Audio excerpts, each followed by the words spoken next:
福特级是真的惨，特朗普不仅想把福特级的后续舰改为蒸汽弹射，还想挪一挪舰岛的位置，重新改为尼米兹级那样，把舰岛放在中间。只是美军花了4年，论证了75种构型方案，才在福特级上敲定这个布局。为什么要挪回去？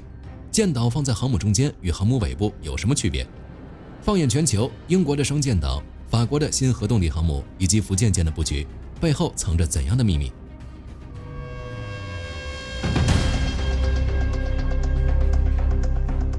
根据战区的报道，美国海军正在评估将福特级靠近舰尾的舰岛往舰体中央移动，原因很简单，好看。特朗普更喜欢2战时期的军舰，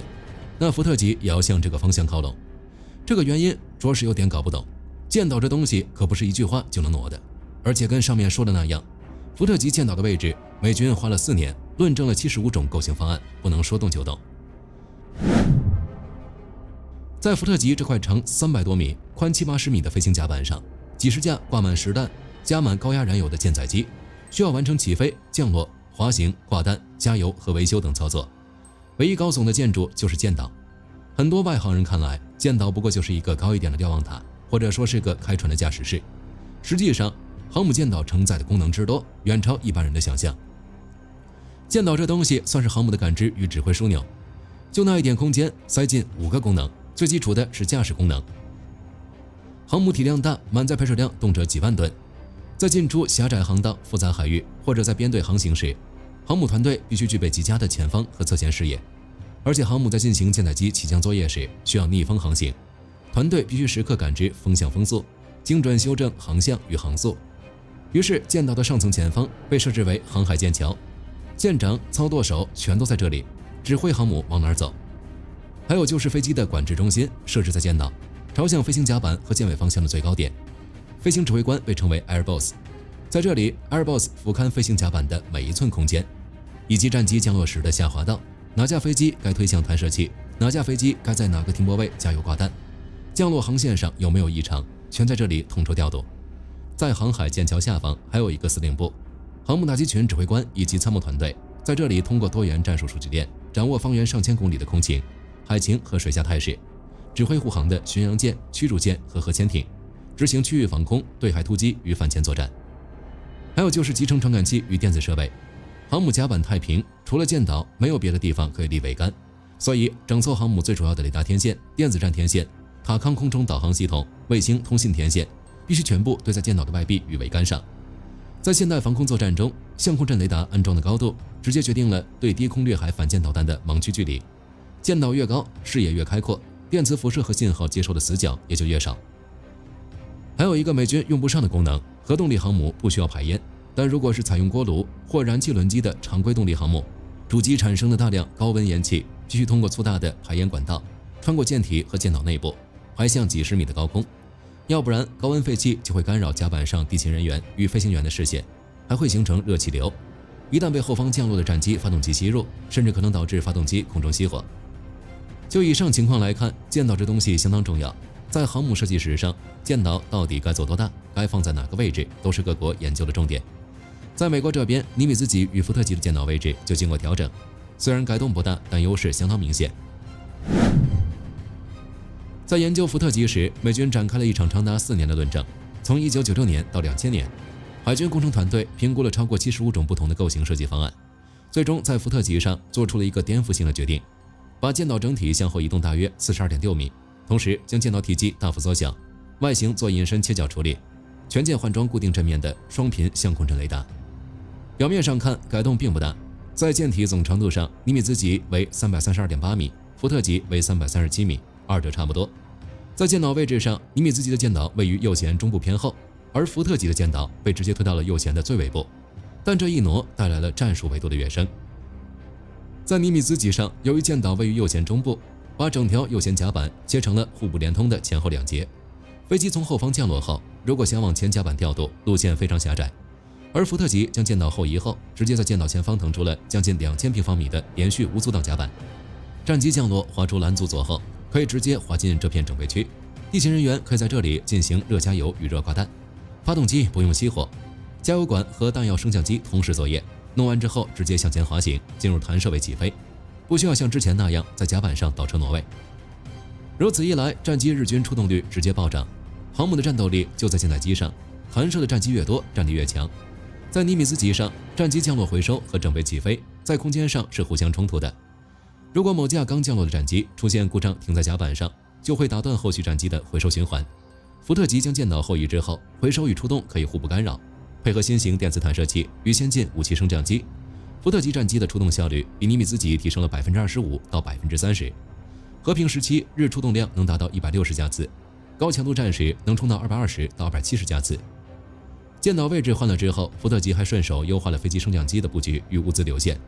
尼米兹级航母在右舷布置了3座升降机，其中第4号升降机位于舰岛的正后方，这个位置有点尴尬。只要甲板上有飞机在降落，4号升降机就处于降落安全红线之内，根本不敢升降作业，利用率低得可怜。福特级砍掉了右舷后方利用率极低的升降机，把右舷的升降机数量缩减为2座，但全部集中布置在舰岛前方的黄金作业区。战机从下层机库升到甲板后，一出升降机门，正对着前方的电磁弹射跑道，直挺挺的就能滑过去，完全不需要绕着舰岛转大弯。舰岛位置改变还改善了降落滑道的气流环境。航母在海上逆风航行时，舰岛就相当于封闭的一堵墙，迎面吹来的强风撞上舰岛后，会在舰岛后方形成极其强烈的空气漩涡和下沉湍流，在航海航空领域被称为尾流涡旋。在尼米兹级上，由于舰岛距离舰尾较远，这个空气涡旋刚好在战机降落的最后一段下滑道上，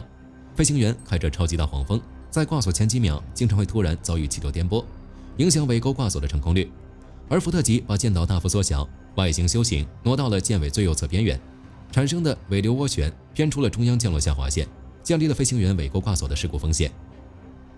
只是就是这样一个历经20年论证、耗资数百亿美元确立的最优解，在特朗普眼里根本不值一提，啥也不是。他更喜欢2战航母那种舰岛居中、威武雄壮的造型，提出在后续批次的福特级航母建造中，把舰岛重新挪回舰体中央。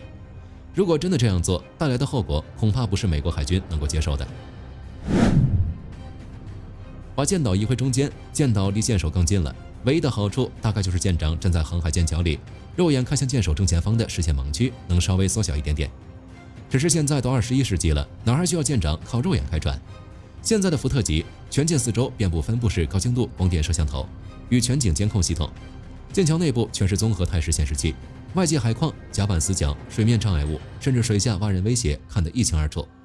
为了减少这么一点视线盲区，就改变舰岛，那也太亏了。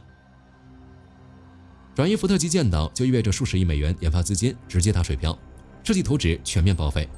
航母舰岛内部连接着数万根高压电缆、雷达以及弹药升降井道，在舰体结构下方更对应着承重舱壁和防雷隔舱。把上千吨的舰岛往前挪几十米，意味着整艘航母上层的结构设计要全部推倒重来，电磁兼容也要重新设计，仅仅重做系统工程和绘图验证就要砸进去数十亿美元。全舰稳性与流体力学也将彻底失衡。一艘航母在海上航行，其重心高度、浮力中心和横向配重平衡，那是经过模拟算出来的。舰岛一旦往前移动，全舰的纵向配重、拉沉浮力储备，甚至抗冲击防爆能力全部被打破。不仅船厂要重新做试验，甚至连龙骨结构的受力分布都要从头研究，麻烦可不是一点半点。最难受的，只要舰岛一移回中间，前甲板那块连续整备流水线就会被切成2半，战机重新准备起飞的路线再次被阻断，右舷的2座升降机又得重新考虑避让降落区。几十年技术演进换来的出动力提升，一夜之间倒退回30年前。除了以上这些，在福特级改蒸汽弹射那期视频里，我们也聊了，美国能够建造核动力航母的造船厂仅剩纽波特纽斯一家。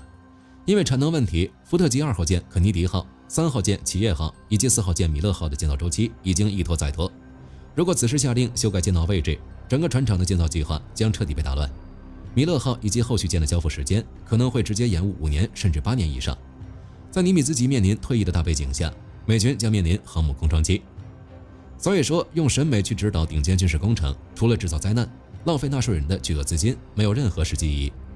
火力军估计这事儿到最后还是跟福特级换蒸汽弹射一样，说说而已。如果放眼全世界，美军在舰岛布局上摸索出了紧凑后置，其他拥有航母的大国在面对舰岛设计时也各有特色。如果大家了解航母的话，就会发现一件事：现在所有航母的舰岛都在右舷，这不是什么黑科技，而是惯例。2战时期那是活塞螺旋桨战机的时代，单发螺旋桨发动机在高速旋转时会产生极强的反向扭矩。以美军和英军战机为例，螺旋桨顺时针旋转时，战机在起飞或复飞加油门的一瞬间，机身会产生强烈的向左滚转和偏航趋势。一旦发动机突发故障或者降落失败复飞，战机下意识的选择一定是往左侧闪避。如果把舰岛放在右侧，失控战机一头撞上去的概率极高。为了给飞行员留出避障通道，海军航空界确立了将舰岛统一置于右舷的惯例，然后就一直延续到了现在。不过在21世纪，舰岛的花样就多了起来，比如英国皇家海军的伊丽莎白女王级，它采用了全球独一无二的双舰岛设计。右舷前方的舰岛专职负责整艘航母的航海驾驶与水面航行编队，右舷后方的舰岛则专门用于飞行甲板的航空管制与战机调度。两个舰岛分工明确，英国之所以搞双舰岛，不是为了追求科幻外观，而是因为动力系统。伊丽莎白女王级是一艘常规动力航母，采用2台 MT-30 燃气轮机。燃气轮机虽然功率密度高，但它的进气量和排烟量太大，为了避免在舰体内部横向辐射，贯穿全舰的巨大排烟道，英国工程师干脆把2台燃气轮机分别布置在舰体前部和后部下方，然后就垂直向上引出2根排气管，在排气管上方顺势搭建了2座分立的舰岛。这种设计虽然占用了一部分右舷甲板边缘，但换来了损管冗余。即使其中一个舰岛被反舰导弹命中炸毁，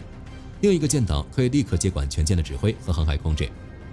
法国下一代核动力航母则向福特级看齐。法国现役的戴高乐号当年在设计时采用了前置舰岛方案，舰岛被推向了右舷靠近舰首的位置。实际服役几十年下来，法国海军吃尽了苦头。前置舰岛导致后方的降落区和甲板停机区极其局促，甲板调度动线太过混乱。所以在法国公布的下一代核动力航母方案中，法国海军彻底抛弃了戴高乐号的思路，采用紧凑型单舰岛后置方案。既然采用了核反应堆，不需要庞大排烟道，法国人就坚持把舰岛推到右舷极靠后的位置，在前方腾出巨大的整块甲板，用来布置2到3部电磁弹射器，释放甲板流水线的整备潜能。还有中国的福建舰，在舰岛设计上，它采用了单塔式紧凑型舰岛，位置布置在右舷的中央偏后位置。福建舰的舰岛体积控制得极其紧凑，外壁高度集成了多套大型有源相控阵雷达阵面以及综合射频系统，桅杆整洁利落。由于福建舰是常规动力，舰岛内部必须容纳排烟通道。